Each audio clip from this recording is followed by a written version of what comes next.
మనం క్రమంగా ఉండి, నీతిగా ఉండి, నిజాయితీగా ఉండి దేవుని సన్నిధిలో ఎలా ఉండాలంటే, క్రైస్తవులు అంటే ఇలా ఉండాలరా నాయన అని చెప్పుకోవాలి. ఒకరు చెప్పుకోవాలి. అప్పుడు కదా మనం పక్క వాళ్ళకి చెప్పడానికి అవకాశం ఉంటుంది.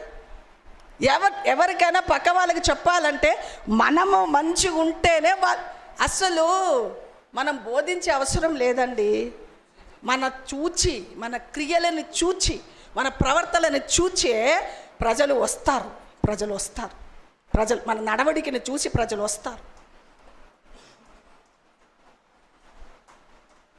డ్రెస్సు విధానాలు ఎంత బాగుండాలి, ఎంత చండాలంగా అంటే, అమ్మో యేసయ్య, ఇట్లాంటి మనుషులు కూడా ఉంటారా? ఎవరి కోసం?